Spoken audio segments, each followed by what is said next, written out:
Greetings, fam, and welcome. Let's continue on with the history of the Ebos in America and slavery. Many of you, I'm sure, are familiar with the story about the Ebo Landing in Georgia, where the Ebos resisted being captured and enslaved. As the story goes, according to the colonizer, there was a ship that went to modern-day Nigeria. They picked up several different people. In the hopes of enslaving them, they carried them across the Atlantic Ocean. And when they got to Dunbar Creek, United States, an uprising ensued. They revolted. A couple of the Caucasoid enslavers lost their lives, as well as a few who were bound for slavery, and a mass suicide ensued. I have a problem with that version of the story for many reasons. Before I go into why I don't believe the colonizers' false version of history and how that entire Ebo Landing unfolded, let's take a listen to an Umambala Ebo man named Pete Edochie. His version of what happened at Ebo Landing is far more believable. In 1803, 75 Igbos were drowned. Dunbar Creek in Georgia. What actually happened? They were decoyed into a slave ship. They were not bought. They were not paid for. A lot of them were shown incentives. If you join me back to my place, you come back with all these. They volunteered. They were mainly my own people. Yoma Bala, my people. Inside the slave ship, they now saw implements with which slaves, stocks and the rest of them. But they said, the fighting began from there. They saw that they were to be sold into slavery. And they said, no, our people can't be slaves. That rather than be sold as slaves, let them drown. To avoid being taken into captivity, the Ebos, led by a chief, they grabbed hands and they walked in the water together. Many of them drowned. They would rather choose death over bondage. To the Ebos, this act did not signify suicide. It signified their courage and a powerful and deliberate choice to preserve their dignity and spiritual freedom. Any thinking person would surmise that as soon as those people saw those shackles and chains and whatever slavery items were on that ship, they are going to immediately revolt. They are not going to wait months until they get across the ocean to their destination and then put up a fight. So I truly believe that those ships were picking them up from the United States. Given all of the history I have shared with America being the place where all of those that were sent into slavery were picked up from.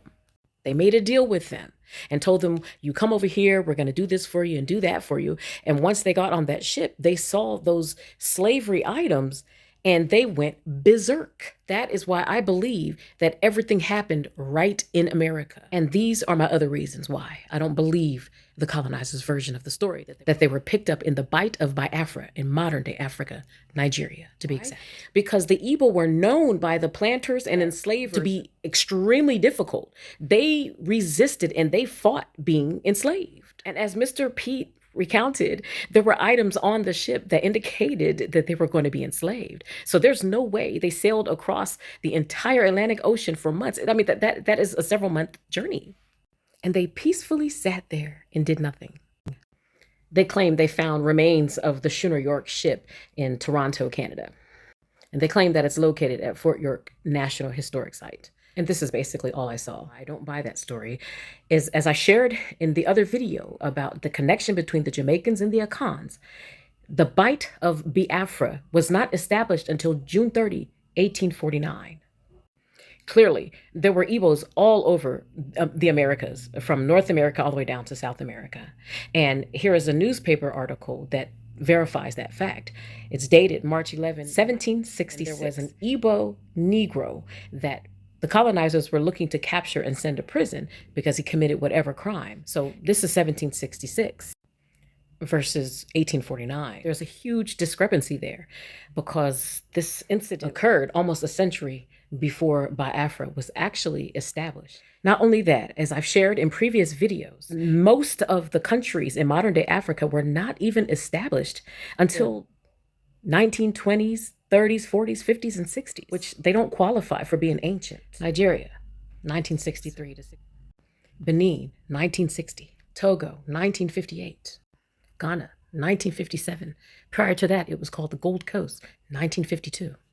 There's nothing ancient at all about those dates, but what is ancient is that the ancient kingdom of Ghana existed in the Americas before it was renamed in modern-day Africa. as was ancient Ethiopia.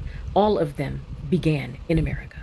The people in modern day Egypt do not even have the DNA of the ancient Kemetic people, but the so-called African Americans do. Even the pyramids in America are far older. They're thousands of years older, as well as the Tower of Babel. Every last one of the food crops that people in modern day Africa enjoy, including cocoa, originated in America. And the Garden of Eden is in America. All of these reasons are why I do not believe for 1 second that people were taken from modern day Africa and brought to America.